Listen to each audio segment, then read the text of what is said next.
Donc nous avons fait l'expérience de thiosulfate de sodium avec, s'il te plaît, après, tu fermes la porte s'il te plaît.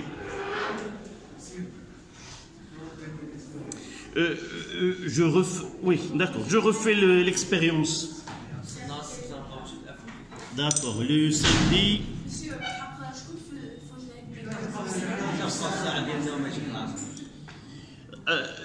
L'équipe officielle.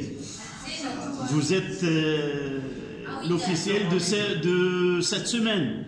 Donc c'est vous que vous serez à 8h là et l'autre groupe viendra à 10h30. La semaine prochaine, Oui, toujours ceux qui ont...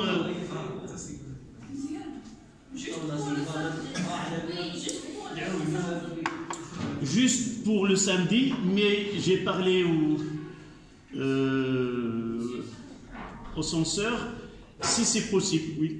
Si c'est possible, vous avez 4 séances par semaine.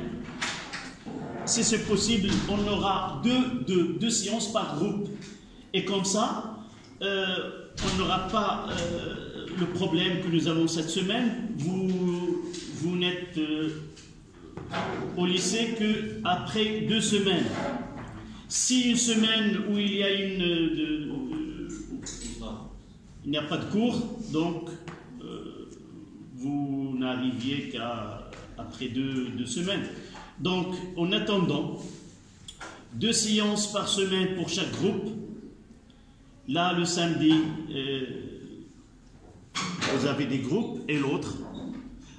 De cette façon, vous suivez la physique chaque semaine, au lieu de semaine par semaine. D'accord? Donc, vous avez dit qu'on refait cette expérience.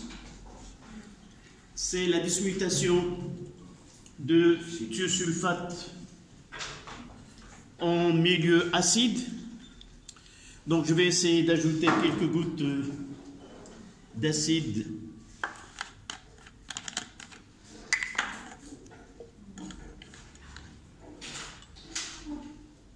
là.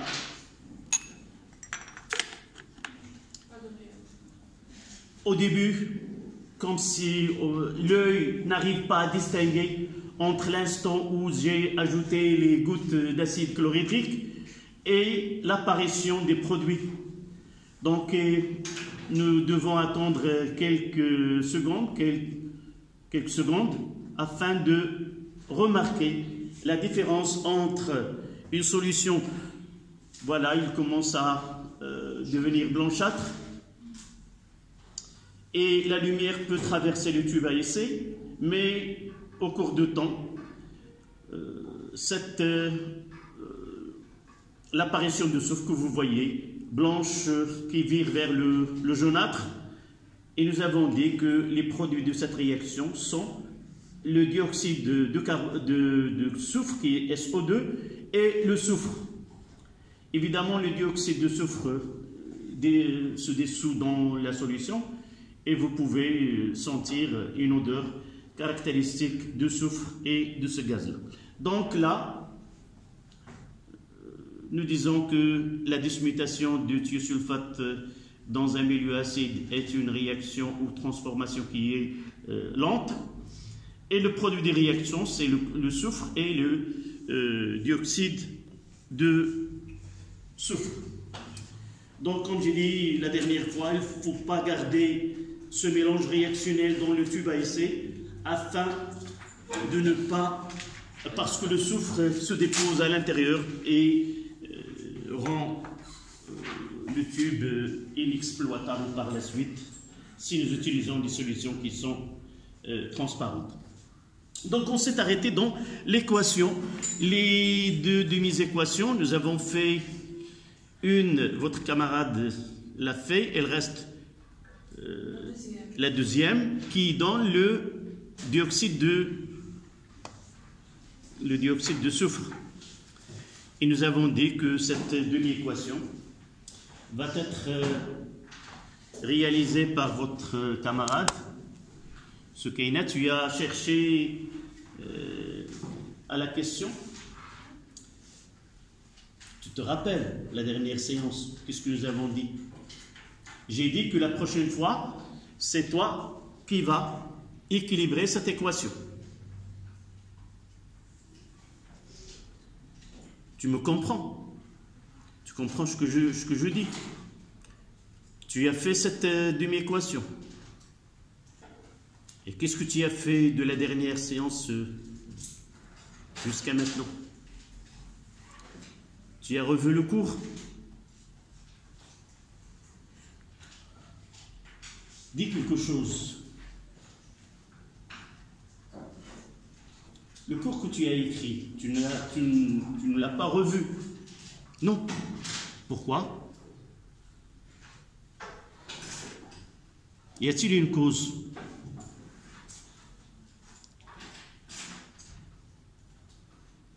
Tu sais comment on équilibre une équation? Tu te rappelles des étapes que nous avons utilisées? Chouïr. Est-ce que tu as un problème avec la langue?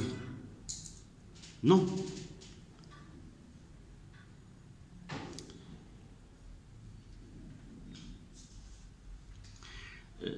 Ça, c'est pas admissible. Au moins, tu dois revoir ton cours et refaire ce que nous avons déjà fait et essayer de travailler sur d'autres de mes équations. D'accord? Je vais suivre, c'est vraiment le cours, est-ce qu'il est écrit dans le cahier ou un cahier? D'accord. Donc, nous avons S2 au 3 de moins. Cet ion qui est le thiosulfate, nous avons dit, il va jouer le rôle de l'oxydant et de réducteur. Il va nous donner le soufre comme il va nous donner le dioxyde de soufre, SO2, qui est un gaz. Ce qui nous intéresse ici, c'est comment arriver à l'équation électronique ou une demi-équation. Et nous devons utiliser double flèche pour les demi-équations. Donc, j'ai dit, tu suis s'il te plaît. D'accord? Nous avons dit qu'il y a deux étapes. La première, c'est l'élément chimique. Je commence par l'élément autre que l'oxygène et l'hydrogène. Ici, c'est le soufre qui est S. Nous avons dans cet ion polyatomique deux atomes de soufre, mais dans les produits, nous avons qu'un seul. Donc, nous devons avoir autant d'atomes ou d'éléments d'espèces chimiques soufre de deux côtés. Donc, je dois multiplier par 2. Donc, je multiplie par 2 uniquement si j'ai des éléments autres que oxygène et hydrogène. Mais avec l'oxygène et l'hydrogène, je ne multiplie pas par un coefficient, mais j'ajoute de l'eau. D'accord? Donc, l'élément soufre est équilibré. Je passe à l'élément oxygène, j'ai 3 atomes d'oxygène. Donc, je dois ajouter 3 molécules d'eau parce que chaque molécule d'eau contient un atome. Donc, plus 3 H2O. Chaque fois que j'équilibre l'oxygène, il apparaîtra l'élément H, l'hydrogène. Donc, je dois assurer l'équilibre de cet élément par des ions H+, puisqu'on travaille dans un milieu acide. C'est-à-dire, les ions H+, se trouvent en excès dans la solution. Donc, 3 fois 2, c'est 6. Donc, plus 6 H+. 6 H+. Dernière étape, c'est les charges. Nous avons dit que chaque charge qui apparaît sur une espèce chimique, plus ça veut dire un manque, plus ça veut dire un excès, sans oublier que chaque espèce dans cette équation, elle a un coefficient avant et que nous devons tenir compte. Donc là, H+, il y a un manque, mais j'ai 6, donc un manque de 6. Plus un excès de 2. Donc, excès de 2 et manque de 6, ça donne un manque de 4 électrons. De l'autre côté, il n'y a ni excès ni... Donc 0. Je dois ajouter ici 4 électrons pour avoir autant d'excès que de manque. Et j'ai au total 0. Deuxième étape. Mademoiselle, tu n'étais pas avec nous la dernière séance parce que parfois je fais une comparaison des photos de la dernière photo de la classe avec de cette séance. Donc, est-ce que tu es capable d'équilibrer la deuxième demi-équation, sauf ce que je viens de dire, à partir de ce que tu viens d'entendre dans cette séance? Tu m'as entendu ce que je viens de dire. Dis-moi ce que j'ai dit tout à l'heure, lorsque j'ai commencé à équilibrer cette équation. Quelles sont les étapes que je dois suivre? La première, c'est quoi? Donne-moi, je ne te demande pas de faire ce travail. Dis-moi les étapes. Première étape, c'est quoi?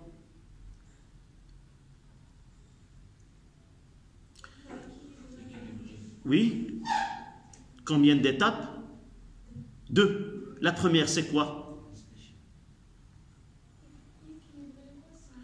Oui, équilibrer l'équation se fait en 2 étapes. La première, c'est quoi?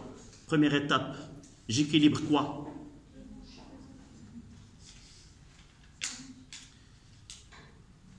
Parmi les choses qu'on doit avoir, un réflexe, lorsque j'entre dans une salle où il y a une discussion, une conférence, quelque chose, je dois suivre attentivement et le suivi d'une façon sans écrire, c'est une capacité qu'on doit acquérir. Donc, une fois que tu es en classe, normalement, tu dois te rappeler de ce que j'ai dit. J'ai dit il y a 2 étapes. La première, c'est équilibrer l'élément chimique. La deuxième étape, c'est équilibrer la charge électrique. Tout simplement. D'accord? L'élément, puis la charge électrique. De part et d'autre de cette équation. D'accord? Essaie de suivre dans la deuxième et je poserai des questions par la suite. Deuxième, donc, je commence par le soufre. J'ai 2, de l'autre côté un seul, donc je dois multiplier par 2. 2 soufre et là 2. De la même façon, je passe à l'élément qui est là, c'est l'oxygène. Donc 3, j'équilibre l'oxygène, tu essaies de suivre. Toujours j'utilise H2O pour équilibrer le manque d'atomes d'oxygène. Là j'ai 3, là j'ai combien? 4. Donc là où il y a un manque, de quel côté il y a un manque? Le plus petit nombre, c'est de ce côté-là. 3 et là 4. Donc il y a un manque d'oxygène de ce côté-là. Combien de manque? Un atome. Donc j'ajouterai un seul molécule de H2O. D'accord? Toujours après l'oxygène, il y a l'hydrogène. Là j'ai 2. Je dois équilibrer l'hydrogène par H+. Et de ce côté-là, 2H+. Là, c'est la première étape, c'est équilibrer l'élément chimique ou les atomes qui apparaissent dans différents états donnés. D'accord? Dernière, c'est les charges. Qu'est-ce que j'ai dit pour une charge positive? Ça veut dire quoi, mademoiselle? Ce sont les outils de travail. Sans ces mots-clés, je n'arrive pas à équilibrer la charge. Si je vois une charge plus sur une espèce chimique, ça veut dire l'ensemble, il a un manque d'électrons. Plus. Donc il y a un manque. Khassas. Si je vois une charge négative, ça veut dire que l'ensemble a un excès d'électrons. Et cet excès est égal à la valeur absolue, le nombre de ce nombre à portée. Donc là, la valeur absolue c'est plus 2, donc il y a un excès de 2 électrons. Et je commence, là c'est 0, c'est neutre, donc de ce côté-là, il y a un excès de 2 électrons. Et de ce côté-là, il y a quoi? Un manque de 2 électrons. La règle nous dit, je dois ajouter des électrons de côté. Les équations sur lesquelles nous travaillons sont différentes. Soit que j'ai un manque et de l'autre côté un autre manque, il y a 2 manques différents. Manque de 2, manque de 4. Soit j'ai pas de manque et un manque d'un côté. Dans ce cas-là, j'ajoute des électrons de côté où il y a le plus grand manque pour égaliser le plus petit manque. Il me manque 6 et s'il me manque 4, donc je dois ajouter de ce côté 2 pour avoir un manque de 4 de 2 côtés. Dans ce cas-là, j'ai un excès. Si j'ai un excès d'un côté, je dois ajouter de l'autre côté des électrons de telle façon à avoir l'excès de 2 côtés. Mais le problème ici, c'est que j'ai un manque avant qu'il y ait... J'ai un manque de 2. Donc je dois ajouter 2 pour ne pas avoir de manque. Et je dois ajouter combien? 2 pour avoir un excès de 2. Donc au total, j'ajouterai combien?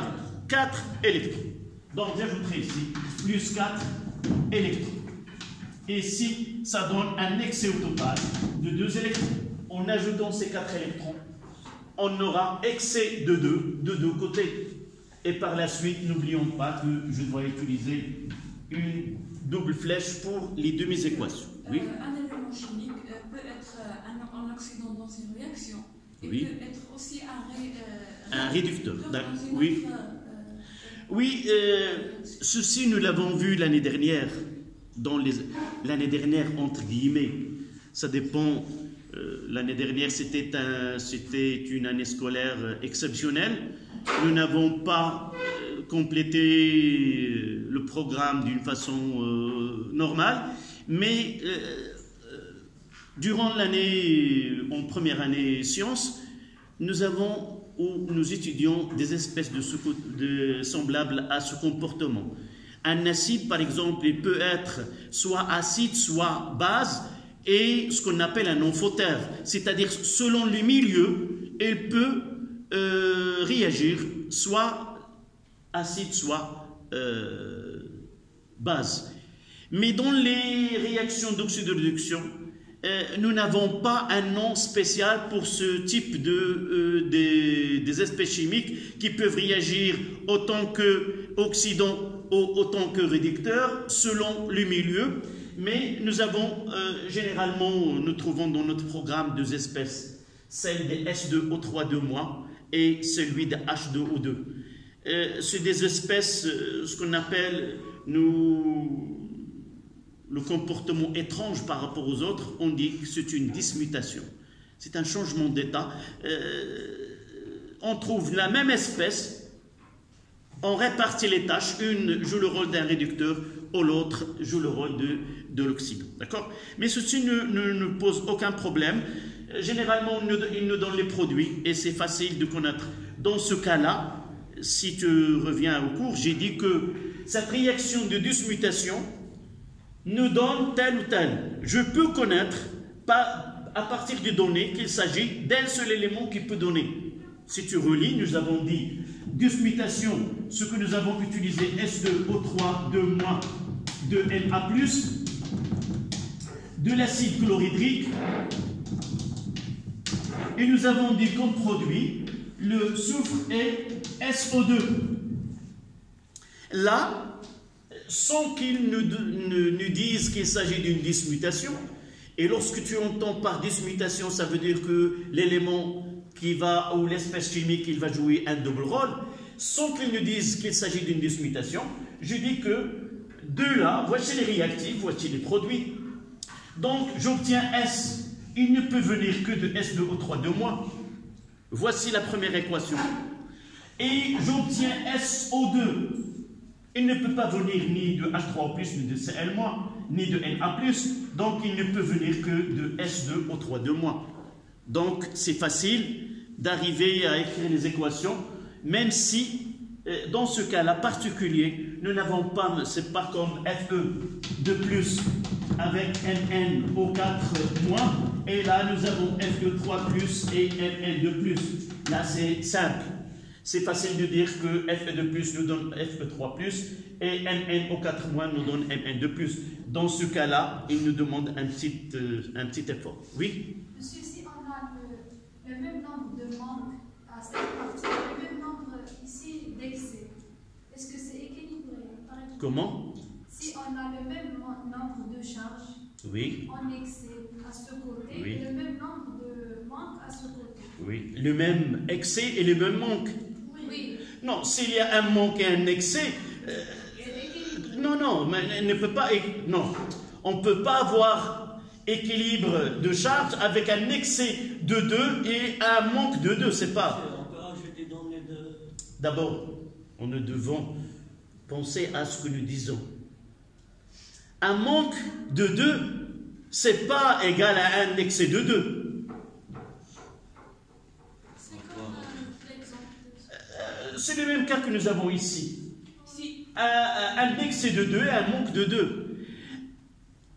Et un équilibre, ça veut dire quoi? Excès de 2, excès de 2. Manque de 2, manque de 2. Et jamais on aura dans une réaction d'oxydoréduction où il y a un manque de 2 et un manque de 2 de ce côté-là. Ça sera autre chose. C'est l'exercice qu'on va voir là. On va voir un exercice d'application vers la fin de cette leçon.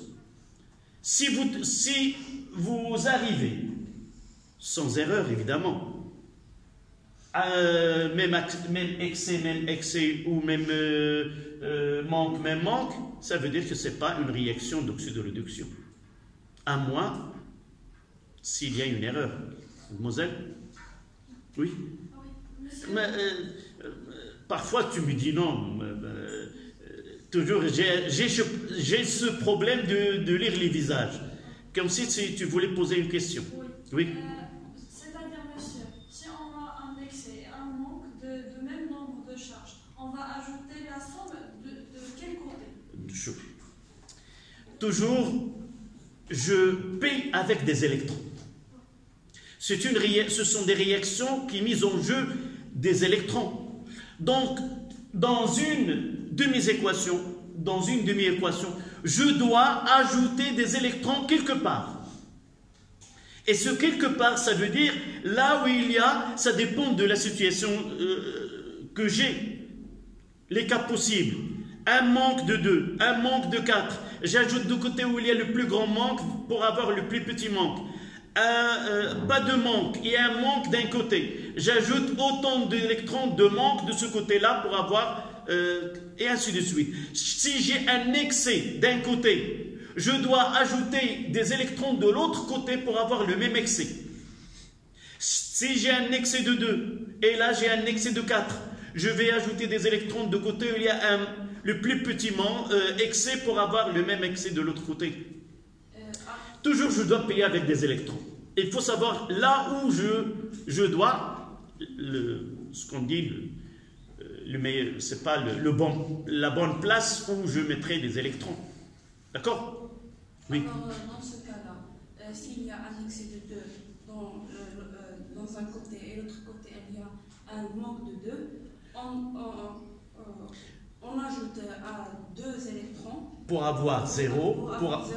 Oui, on ajoute 2 électrons. Oui, si tu veux, on mettra... Écoute. L'essentiel dans cette étape, c'est d'ajouter des électrons. D'ajouter des électrons de façon équitable. Ça veut dire quoi? Là où il y a un excès, je ne peux pas enlever. Je ne peux pas enlever des électrons. Si j'ai un excès, je dois avoir un excès de l'autre côté. Si j'ai pas de manque et j'ai de manque de l'autre côté, je dois ajouter des électrons pour avoir pas de manque de deux côtés. Et ainsi de suite. D'accord? L'essentiel, c'est que j'ai pas autre moyen que de payer avec des électrons pour avoir le même excès ou pour avoir l'écart qui se présente. D'accord? Donc vous prenez les deux. La deuxième équation que nous n'avons pas terminée la dernière séance, et nous essayons d'écrire l'équation globale d'oxydoréduction.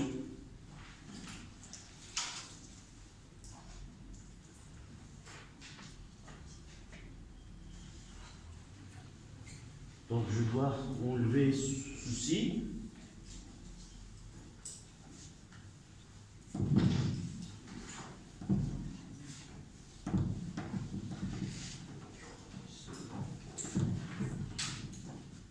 Donc comme nous l'avons fait la dernière fois, je noterai celle-là E1, équation 1, et là, équation 2.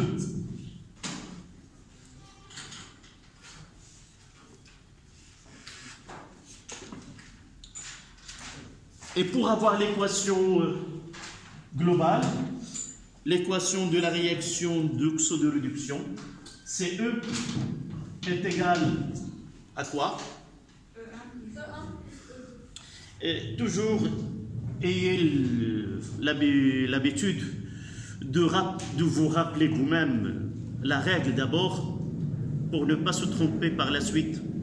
Quelle est la règle qu'il nous donne? Vraiment, il faut ajouter E1 et E2 sans utiliser des coefficients. La règle. On a le même nombre de charges. Non, il y a une règle générale. Lorsque nous avons défini l'oxydation, la réduction, l'oxydant, le réducteur, nous avons mis en remarque qu'au cours d'une réaction d'oxydoréduction, le nombre d'électrons captés doit être égal au nombre d'électrons cédés. Ça veut dire qu'on cherche le plus petit multiple commun de nombre d'électrons qui apparaissent dans les deux équations.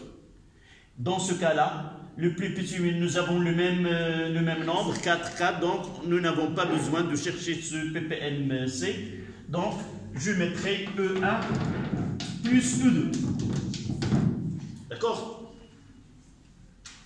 Donc, je commence par S2O3 de moins, la 1 et la 1, ça donne 2. S2O3 de moins. J'ai de ce côté-là H2O et là j'ai 3 H2O, donc celui-là c'est, je mettrai ici uniquement 2. J'ai ici 2H+, je simplifie, j'aurai que 4 et je fais la somme maintenant sans s'intéresser au nombre d'électrons, donc plus 4H+. Pour la flèche ici, on parlera par la suite. Là, on ne s'intéresse pas à écrire une seule flèche ou double flèche. Nous aurons l'occasion de différencier quand est-ce qu'on mettra une seule flèche et quand est-ce qu'on mettra double flèche. Nous avons la chance de travailler sur des réactions dans lesquelles vraiment l'utilisation d'une seule flèche est acceptable. Nous allons voir, là, on va voir le cas où on aura un doute sur cette flèche qu'on écrira entre les réactifs et les produits. D'accord? Donc, de ce côté-là, ça donne 2S plus 2SO2 et plus 2H2O. Toujours, jamais j'écris l'équation et je passe. J'ai l'habitude, surtout en classe, et mon erreur sera commise par tout le monde. Donc je prends l'habitude de vérifier ce que j'écris. Et parfois, ça arrive de le laisser par la suite et quelqu'un me corrige l'erreur. D'accord? Donc je vais essayer de compter. Là, c'est 4. 2 et 2, 4. Pour l'oxygène, 6. Et là, 2 fois 2, 4 et 2, c'est 6. L'hydrogène, c'est 4. Et là, c'est 4. Les charges Un excès de 2 fois 2, c'est un excès de 4. Un manque de 4, donc pas d'excès, donc c'est 0. De l'autre côté, j'obtiens des produits qui sont neutres et il n'y a ni manque ni excès de l'autre côté. Comme ça, parce que vous allez lire ici, établir le tableau descriptif. Si ce que nous faisons là ces coefficients stéchiométriques ne sont pas justes, j'aurai des percussions par la suite sur tout ce que je ferai comme calcul. On va voir par la suite. D'accord? Donc, prenez l'équation. Et c'était les réactions lentes. Et on passera au facteur cinétique. D'accord?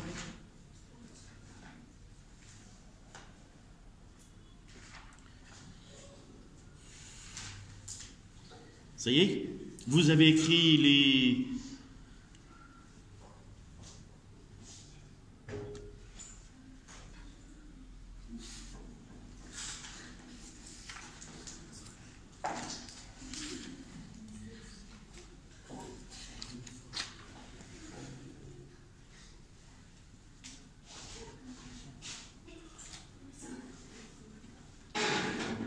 Voilà, 3 en chiffres romains.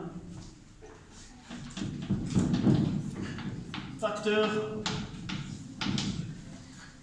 cinétique. Facteur cinétique.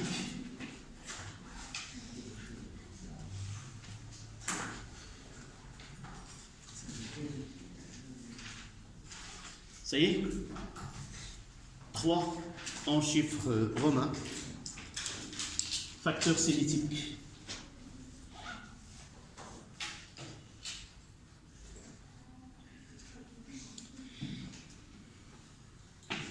Ce que nous voulons dans les paragraphes qui suivent de ce cours-là et la leçon qui viendra par la suite, un petit résumé pour mettre en évidence l'utilité du paragraphe qu'on va traiter maintenant. Donc nous avons vu que les transformations chimiques qu'on modélise par des réactions selon cette équation-là peuvent être soit rapides, soit lentes. Les réactions rapides, c'est difficile de les suivre par l'œil nu. Par contre, les réactions lentes, on peut différencier l'instant où on mélange les réactions et les réactifs et l'instant où on obtient les produits. Donc, le temps qui nécessite ce passage-là peut varier d'une transformation à une autre. Donc, ce temps-là nous permet donc de faire une étude qu'on appelle la cinétique chimique. La cinétique chimique, c'est l'étude de variation d'une grandeur soit physique, soit chimique au cours du temps. C'est-à-dire suivre l'évolution du système chimique de l'instant où on mélange les réactifs jusqu'à l'instant où on aboutit ce qu'on appelle à l'état final du système chimique. Donc il y a un état initial et il y a un état final.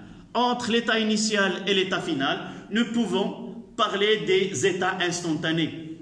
Ça veut dire lorsque je fais un mélange réactionnel, ce mélange réactionnel prend du temps pour arriver à l'état final, mais dans cet intervalle, je peux faire des études sur le mélange réactionnel.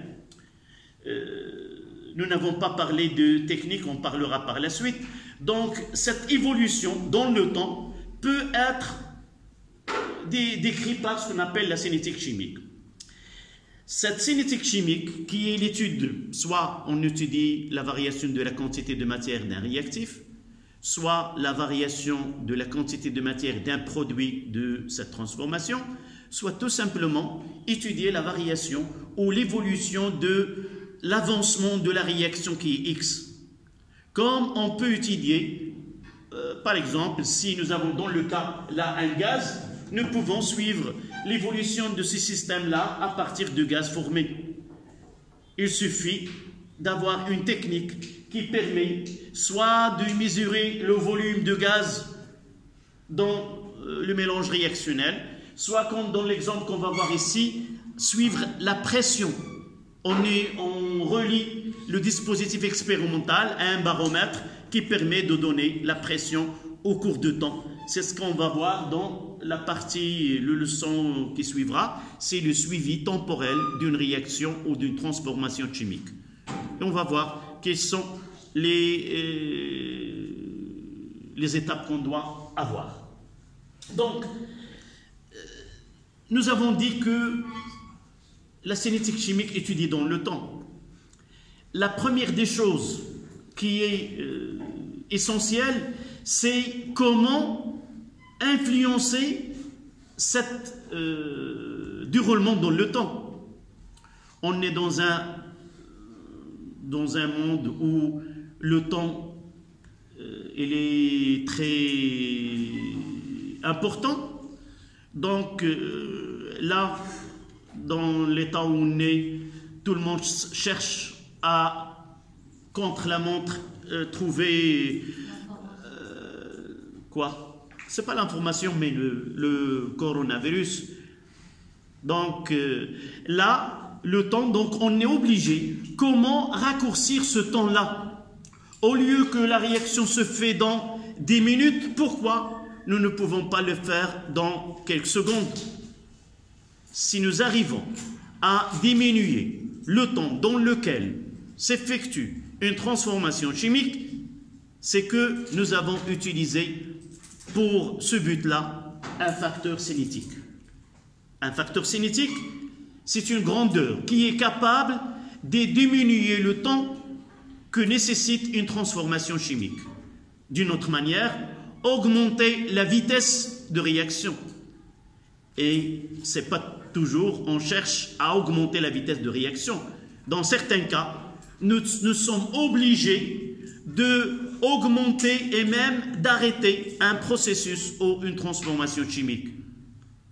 Lorsque, à la maison, lorsque nous prenons le déjeuner, ce qui reste de l'aliment, on le mettra où? Au frigidaire. Au frigidaire. Surtout si l'été. الماكله ملي كنساليو منها ما كنخليوهاش منزله في الكوزينه. علاش؟ ما تخسرش ما تحماضش. Donc, ce qui se produit, c'est quoi? C'est une transformation chimique. En la mettant au frigidaire, c'est on diminue, on joue sur la température afin de stopper ou de minimiser sa transformation chimique. Oui. On peut avoir des fois des effets sur notre solution à cause de ces facteurs cinétiques. Les facteurs cinétiques, c'est quoi? Non, ce sont des grandeurs qui permettent d'influencer la vitesse avec laquelle évoluent les réactifs vers le produit. Tout simplement. Ça veut dire... Non. Tu vois, un joueur, lorsqu'il est entrant en choc avec un autre, ou même à la maison, lorsque je tombe et j'ai un coup là, qu'est-ce que je mettrai? De la glace. Les joueurs, toujours un sac de glaçons et les mettre sur la part. On ne sentira pas cette douleur. Donc, c'est quoi? Ce sont des réactions chimiques qui se produisent. Donc, pour freiner et réduire ces transformations-là, on fait baisser la température. D'accord? Donc, là où tu verras un joueur mettre de la glace sur soit son genou ou son bras, c'est pour freiner une réaction chimique et ne pas sentir la douleur de ce choc-là. D'accord? Donc, vous notez 3.1 définition.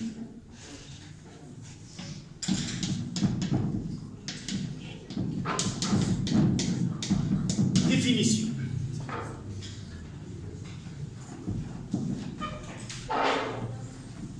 Un facteur cinétique. Définition. Un facteur cinétique est une grandeur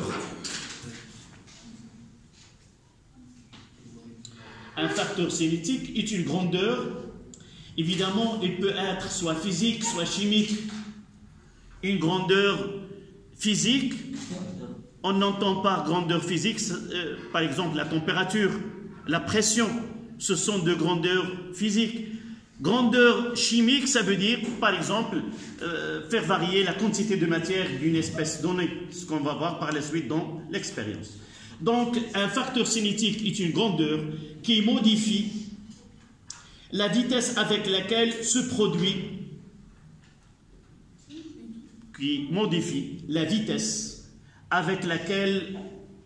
produit, une transformation chimique. Avec laquelle se produit une réaction, une transformation chimique. Donc on passe à 3.1, 3.2. S'il vous plaît. 3.2. La température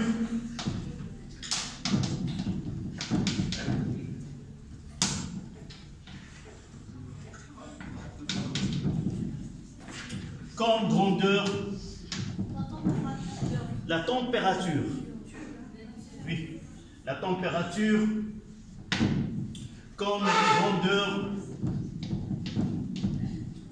cinétique,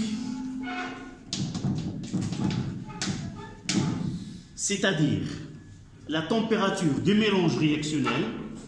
Est-ce qu'elle est une grandeur cinétique, mais pas à partir de titres?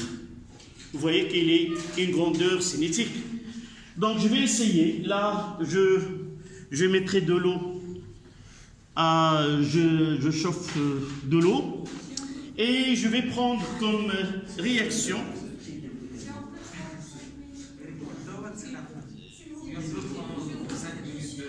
Oui, monsieur, est-ce qu'on peut prendre 5 minutes de pause?